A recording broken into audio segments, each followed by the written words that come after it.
per hour. Partly cloudy skies tonight, lows level off around 34. Chance of rain, which could be heavy tomorrow, highs around 51.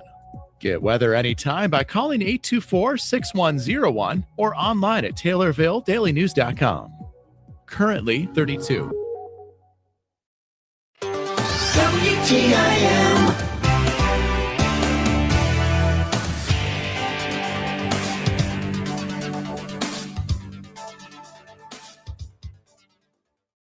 You're listening to WTIM, your information station. Time now for your expanded local news. I'm Reed Kamai. The Bowood Recreation Area in Lake Shelbyville will be closed February 17th through February 20th. This closure includes the entire area, including the entrance road, dog park, and boat ramp. Access will not be permitted for either vehicle or pedestrian traffic during this time. The temporary closure is necessary to allow maintenance teams to safely complete required maintenance work within the park. The Corps of Engineers recognizes the inconvenience these closures may cause and appreciates the public's patience and cooperation as this work is completed. For additional information, contact the Lake Shelbyville Project Office at 217-774-3951. Illinois lawmakers are debating another proposed fee that could hit shoppers at the checkout line. A Chicago-based Democrat has introduced legislation that would create a statewide tax on grocery bags. Downstate Republicans say it's the latest example of lawmakers adding new costs. Dean Abbott has more. Another Democrat-backed plan that makes everyday shopping more expensive for working Illinois families has been introduced in the Illinois House of Representatives. House Bill 5112, sponsored by Chicago area Representative Laura Faber-Diaz, is also known as the statewide carry-out bag tax that would charge shoppers a fee for every checkout bag, whether plastic, paper, or reusable, with fines up to $1,000 for violations. Republican State Representative Kyle Moore of Quincy. Well, here we have another tax proposed by the Democrats who say they want more affordability in Illinois, but yet want to tax our residents 10 cents a bag every time they go to the grocery store. This is just going to drive up the cost for working families across Illinois. Under the bill, shoppers would be paying 10 cents per bag starting January 1st, 2027, and increase to 25 cents per bag in 2030. It'll increase annually after 2030 if a 90% single bag reduction goal is not met. Representative Regan Deering, a Republican from Decatur, says the Democrat efforts to continue such taxing on Illinois families is ludicrous. It's just another example of out-of-control Democrats wanting to tax everything. Illinois does not have a revenue problem. We have a spending problem. So obviously my caucus has taken a hard look at how we can reduce spending and provide relief for Illinois families. It's probably got an environmental spin on this bag tax, but continuing to put the onus on hardworking Illinoisans is insane. The proposed bag tax would not apply to purchases made with SNAP or similar government food assistance programs, but would apply to everyone else. The proposal would also ban grocery delivery orders from using bags at all. From the Capitol, I'm Dean Abbott. In other news, with an increase in the use of hormone replacement therapy, or HRT, medical experts want to educate the public on this form of treatment. There are a variety of risks and side effects, and the timing with which HRT is used is important. Regular consultations with doctors, along with taking the precise amounts in each dosage, will ensure that treatment is effective in improving the patient's health. How exactly is HRT administered? Kate Servi, a nurse practitioner at Springfield Clinic Taylorville, says it is usually taken topically, but may instead come in capsule form. For estrogen, we usually recommend topical. Oral is not generally recommended because it has increased risk of side effects. And so we use estradiol patches, and usually you can change those once or twice a week. Progesterone, we use oral micronized progesterone, and so that's a capsule, and we usually start with around 100 milligrams. And we usually recommend that you take it at bedtime because it can also help with sleep and insomnia that often ensues when you go through menopause. If women decide to or need to be on testosterone replacement therapy, usually we aim for 1/10 of the dose of a man, and it can either be in a patch or you can also do an IM or sub-Q injection. Pellets are becoming more popular, but I don't tend to recommend those because they can supersaturate the hormone receptors. And so eventually the hormone can quit working at that point. So those are usually the most common ones that we use and start with. Brenda Heeman is another nurse practitioner at Springfield Clinic Taylorville. She says irregular bleeding, albeit only temporary, is a notable side effect of HRT.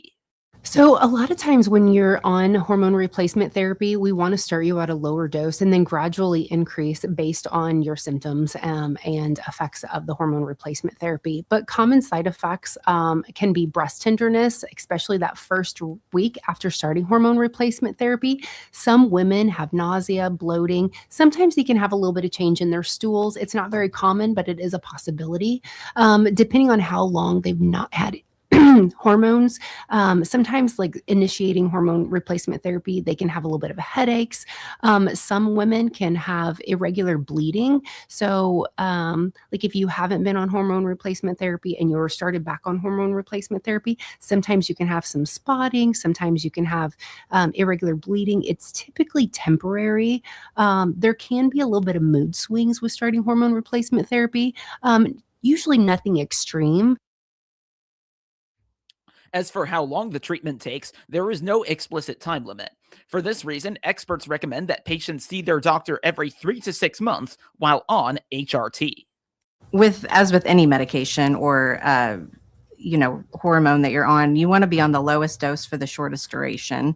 And so the dosing, the risks, the benefits should all be discussed with whoever prescribes it to you every 3 to 6 months and just kind of keep revisiting it. So basically, most people start feeling better as soon as a couple weeks, but for some people, it can take actually several months. And if you make adjustments to the hormone replacement therapy based on their symptoms and needs, it can take 3 to 6 months, which is why that's what our follow-up is. There is a common misconception that HRT can help with weight loss. While such patients generally do not lose weight through the treatment, it can help manage body fat distribution. So as you go through menopause, abdominal fat tends to increase in women, which can lead to more chronic diseases such as fatty liver disease and type 2 diabetes. And so as you go through menopause, your metabolic rate decreases by about 250 to 300 calories a day. So this can result in an average weight gain of around 4 to 4.5 pounds a year. So diet and lifestyle matter in addition to the hormone replacement therapy. It can be a tool in the tool belt to help, but you also need to work on diet. And so that would be increasing protein intake, and that's important for muscle health as well as your bone density. And activity is also really important, especially resistance training and maintaining bone structure and muscle integrity as well. We kind of take a look at what they're eating and see where we can maybe make some adjustments and help them make better choices. So balanced hormone also can increase that metabolism, boost their energy, which can also help them have a better apt to exercise and eating healthy when they feel better. For those looking for effective alternatives to hormone replacement therapy, supplements, antidepressants, and other FDA-approved drugs may help alleviate unwanted symptoms. So if somebody is uncomfortable with hormone replacement therapy or they're not a candidate for it, they can consider antidepressants can be helpful in mood swings as well as helping with vasomotor symptoms such as hot flashes. Gabapentin and clonidine are also approved to help with these same type of symptoms. There are 2 FDA-approved drugs for hot flashes called Veoza and Lincut. And so you can also consider those. They tend to be pretty expensive. There's also a number of supplements that you can consider over the counter that can also help support you while you go through menopause too. More information on Springfield Clinic is available at springfieldclinic.com. Kate Servi and Brenda Heeman appeared as guests on the WTIM Morning Show. Now a word from Taylorville Community Credit Union. Looking to save more and stress less? This is Will Perkins. At Taylorville Community Credit Union, we're here to help you build a stronger financial future with great loan and deposit rates, convenient locations, and service from people you know and trust. We're member-owned, member-focused, and proud to serve anyone who lives or works in Christian, Montgomery, or Shelby counties. Discover the credit union difference. TCCU is your partner in financial success. Member NCUA. Baseball at Morrisonville High School is returning to town this coming season. The school will continue its co-op for the sport with Lincoln Woods, but the move makes baseball Morrisonville's only outdoor team sport played within the town limits. For a town with a 3-figure population, athletics administrators hope the change will lead to higher turnout from the community at games. Leela Farrell is the athletic director at Morrisonville. She looks forward to the geographical return of baseball, in large part due to her connections to the sport. Obviously, it's going to depend on how closely associated community members are with baseball, with the school program in itself. But for me personally, I know baseball is huge because my family, we've been a big baseball family for a long time. My husband coached for years with Bob Montgomery and had major success. They had just great teams, not always winning teams per se, but it was just like a big family. So it was a lot of fun to be around. And I have 3 stepsons who went through the program, and it's just like I said, it's just like a big family. So it coming back to Morrisonville, I'm excited. I'm excited to see what it does, pulls the community in a little bit more. I don't know. We've always been known for our baseball field. We have a very nice facility. And so seeing it being used again is going to be fun. My husband's actually going to be coaching this season, so that'll be fun too for my little kids to get to see what this is all about, what Mohawk baseball is all about, and bringing it all together. She also looks forward to the participants feeling a sense of ownership and local identity in the experience of playing baseball at home. For the kids, our student athletes, I'm really excited because I think it's going to give them some ownership of something. I think they're going to finally realize what it means to be a Mohawk. Not that we haven't had that before, but as junior high kids, but for our high school kids, especially because we've gone several years without having a high school sport here. We've been very fortunate to be able to co-op with Lincolnwood, and that has gone very well, but it's just different when it's your hometown, your home school. It can be it's yours. We can own it and we can take pride in it. And so I'm hoping that's what happens with getting baseball back. I think it'll be a step in the right direction. It'll boost morale for the kids. School spirit will increase. I'm very much looking forward to this baseball season and see how it brings everybody together a little bit more. Farrell credits the community for showing up to sporting events, whether filling the gym to near capacity or traveling to other schools within their co-ops. So this community has always been amazing at supporting our kids on and off the field, in school, in anything. But they show up for the fundraisers. They show up for the games. I think it's funny. I giggle about it because when we host basketball games and even volleyball, we have our gyms packed usually. And when I say packed, I mean I don't know. It's not like wall to wall, shoulder to shoulder, but it's full for a small community. It's a full gym. And that's big for the kids. That helps them. It's always more fun to play for a lot of people, to have that cheering section for you. But this community is great. They show up for all of it. They're here whenever. With fewer facilities of their own, holding the job of athletic director carries the additional task of coordinating logistics with other schools, especially for last-minute changes. Luckily, most of our sports that we do have the facilities for, but there's been times when just a couple weeks ago we had a water main break in town, and then we were supposed to have a game that night. So instead of canceling the game, I contacted Lincolnwood and was like, hey, can we use your gym tonight for this game and switch things around? So we didn't have to cancel it, because that canceling a game's, it's not good for the kids. It's not good. It's hard to get rescheduled late in the season, that sort of thing. So it worked out. It's very nice to be able to have extra facilities to use if we need them. Most of the sports teams' coaches are not otherwise affiliated with the school, but are nonetheless present in the athletes' lives, even off the field. We have 2 coaches for our junior high sports that actually work in this building. But the rest of them, for all of our other sports, are outside community members that have stepped up and said, yeah, I want to help these kids. I want to coach these kids, which is huge. I think that's awesome. It's very important that for our coaches that are in the building, that the kids see them every day. They support them in the classroom, outside of the classroom. So, and the students get to see their coaches as teachers. And so they get to see a different side of them maybe a little bit than what they do when they're practicing for, their sport. But then even the ones that don't work in the building, having them see them out in public, or just, come into their games to support them for other things, or, it's just, I don't know. I think our coaching staff's amazing. They do a great job with our kids. We've had success the last couple of years, especially in our junior high sports. And so it's just fun. I don't know. Our coaches I couldn't ask for better coaches. Let's put it that way. And that was the bell right at the end there. More information on Morrisonville Community Unit School District Number 1 is available at mohawks.net. Leela Farrell appeared as a guest on the WTIM Morning Show as part of the WTIM High School Road Tours visit to Morrisonville. Southern Illinois received plenty of snow to finish January, and now that part of the state could see a good dose of rain to wind down February. That's according to meteorologist Paul Otto with Freeze Notice Weather.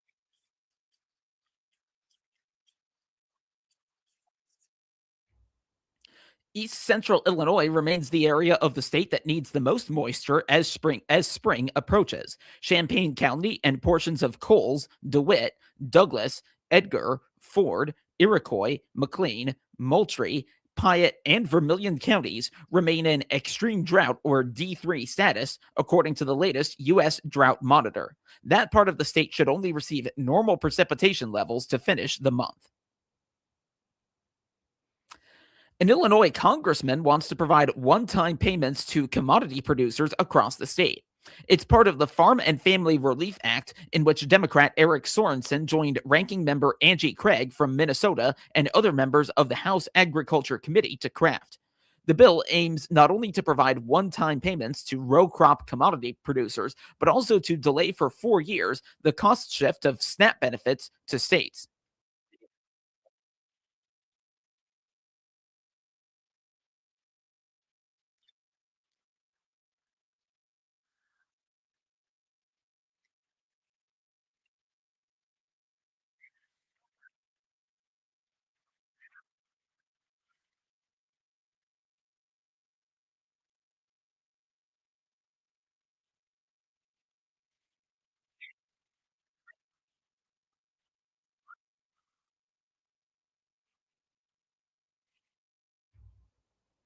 Sorensen is in his second term in the House of Representatives.